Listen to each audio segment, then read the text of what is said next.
Today we're going to see how much progress you can make in 1 month using a connection tool. So this is the LC1 linear compression tool. It was about $80 on Amazon. I chose this one because it has a spring and straps to keep your arms in. A little bit of background on why I wanted to use this tool, on why I wanted to train with it for an extended period of time.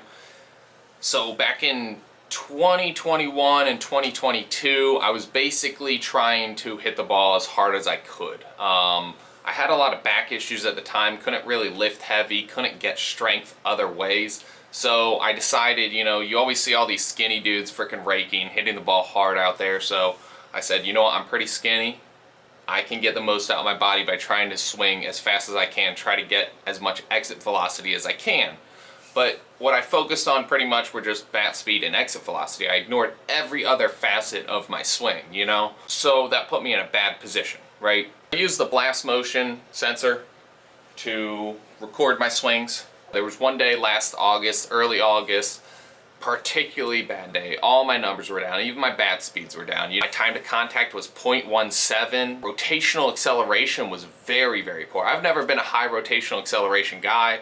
Then if we look at the plane connection and rotation scores, rotation, like I said, was very poor. It was 31 out of 80. Connection was middle of the road, 44, and plane was the worst, 24. So that's 24 out of 80, but it's on a 20 to 80 scale. That's pretty much as bad as you can get.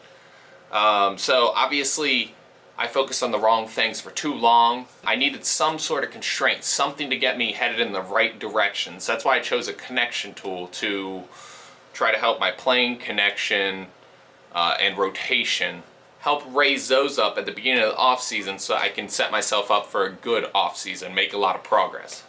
As I said, this video was filmed last August and early September. My swing today looks nothing like it. I made a lot more progress since this video, but I want you guys to see how much you can make in 1 month and what kind of realistic progress you can make using a connection tool, how it can help your swing. I will have another video coming out very soon, hopefully in a week or so, doing the Bon Jelich drill video. I've done that in the past, but I did it for like a week period and made tons of progress. So if you guys like seeing how much progress and what type of progress you can make with a certain drill or a certain constraint, I have another one coming out next week. Oh, and that's really where like my swing took off. Like here you guys will see me make some progress, but then I put it all together, over the course of the off season. As you can tell, these swings are sort of awkward. My rotational acceleration numbers were still low, but my plane score jumped up 12 points and my connection score also jumped up 5 points. So it was helping already. So day 2, unfortunately, we don't have any video for it. I do have some numbers from my warm-up session. It was about 20 swings. I warmed up, did very well, and then a thunderstorm rolled through, just completely banged the day. My numbers jumped all the way up to a 44 on plane efficiency, well, 44 plane score, so 44 out of 80. That's 20 points within 2 sessions. That's a huge jump. 52 connection, that's an 8-point jump. And 38 rotation, which is a 7-point jump. I got to 9.7 rotational acceleration, higher than I've ever been before. My bat speeds were a little lower, which is to be expected. When I'm on plane more, I do expect to have a lower bat speed. Pure bat speed necessarily isn't the end-all be-all. I can get up to that plane and then build up that bat speed. So that wasn't a concern for me. The fields were still wet from the storm the day before, but I still put up some decent numbers. Plane slightly dropped, but rotational acceleration numbers stayed the same. 9.6. Okay. Yeah. Day 4 was my worst day yet, but I learned what I needed to improve upon. You can tell I'm dipping and diving everything to try to get extra velocity on field. So moving to day 5, I went ahead and moved to the cage. Trying to stay back and taller, I opened up week 2 with higher rotational acceleration numbers to start. I was starting to feel a connection with the ground to produce force instead of weak, loose momentum.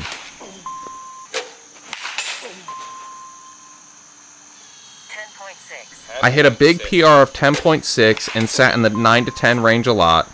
Contact quality wasn't great due to the machine being inconsistent with its pitches, which led to this.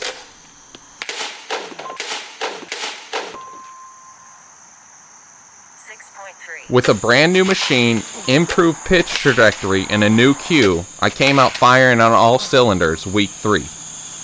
Immediately PRing at 10.8 in warm-ups, I threw the connection tool on and got to work. Let's go ahead and get the connection going. Come on. Come on. Another slight PR at 10.9, which wasn't going to be the last for the day. There we go, 10.9. Come on. The cue I was using was reverse the barrel backwards or accelerate the barrel backwards. This helped me use my body more efficiently, and I was able to hold the ground well. 11.1, there we go. We started sitting in the 11 to 12 range consistently and managed to bring our time to contact down to 0.16 for the day. 11.3. Bat speeds were higher today, sitting at 76 miles per hour. 12.0. Whoa, with a good swing, 85 mile per hour bat speed. Whew.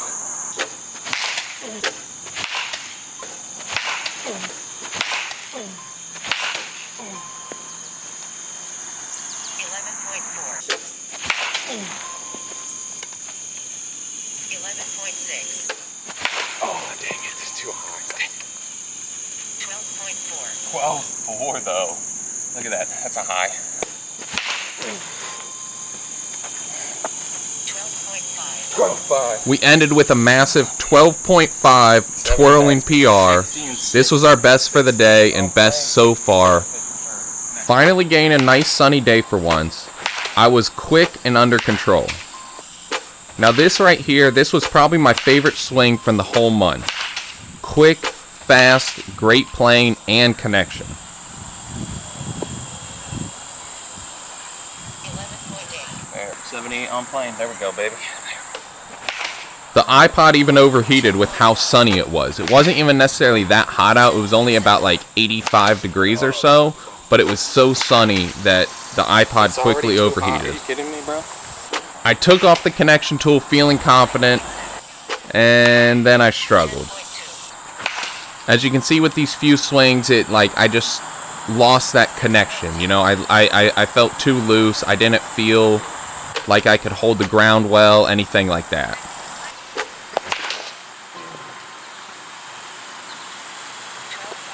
There we go. Once I put the tool back on, I immediately PR'd again. And that right there is my alarm for work, so I made sure to end it with some absolute hacks to end the day, trying to push that rotational acceleration, but if you notice, I did overstride a little bit, and that was holding me back, I feel like. But 11.9's to end the day, really good way to end it. Dang it. Tried too hard there. 8.3. Starting out with a terrible swing, I hit another PR. 12.8.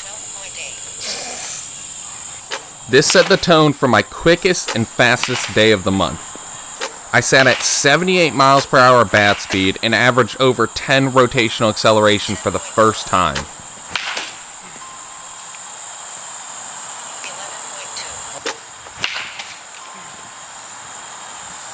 11.6. Oh, come on, baby. 12.5. Okay. When I took the tool off, I felt great. I could hit the ball anywhere with speed. Overall, the play numbers dropped back into the 20s. I believe it was at 27 for the day. We started at 24. That's really poor, especially we had been up to about 40 so far. So going forward, that was something I needed to improve upon. I even had 2 swings at about 90 mile per hour bat speed. 10.2. It's like this, so hopefully I'm not tearing it. As you saw with my bicep, apparently swinging as hard as I can a lot of times in a few day period with the tool wasn't the best idea. I had a deep bruise, it hurt really bad, I was honestly really concerned about it, so I only took a few swings with it.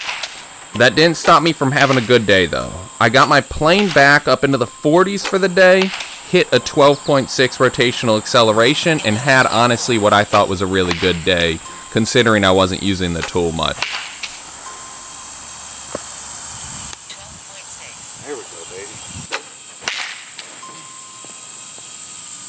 11.5. 11.7. On day 10, I was still letting my bicep recover, and I limited the use again. This was a short day just to get a little bit of work in to keep consistent. 10.3.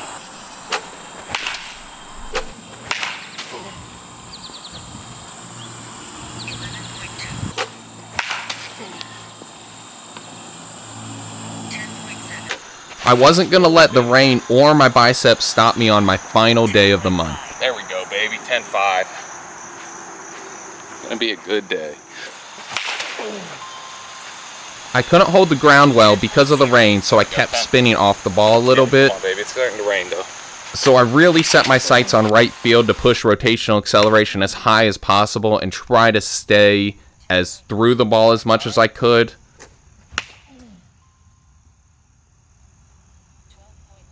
12.1.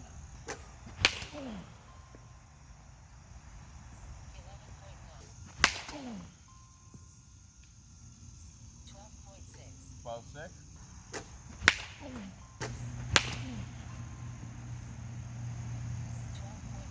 12.8.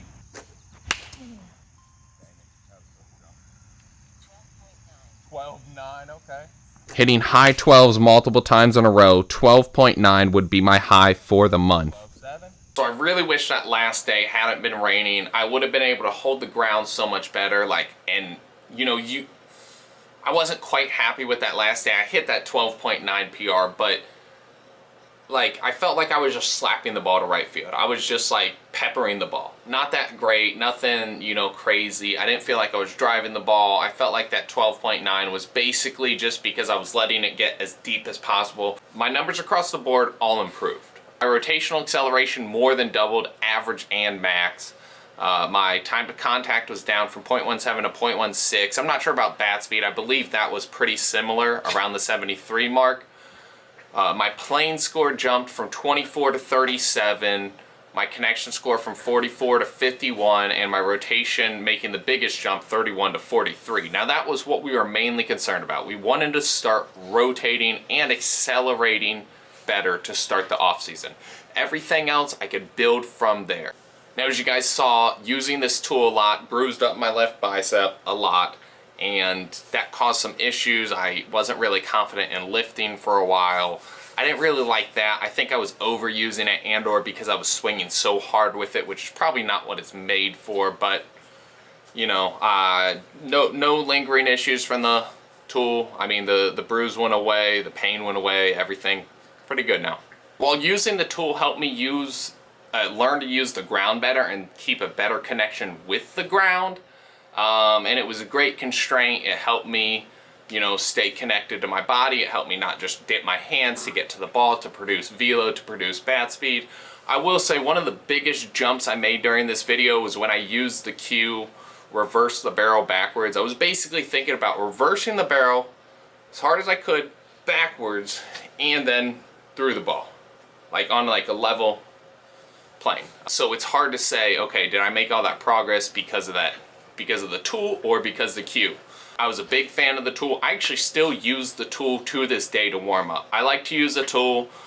Basically, my warm up now is I try to finish palm up and back leg scissor a little bit just to feel that connection with the ground and use the connection tool to get a good connection started with. If you like this video, check out my next video coming up. It'll be the Barry Bonds Christian Yelich drill. If you think I made a lot of progress within that 1 month period, just wait till you see what I do in 1 week's time just doing that drill.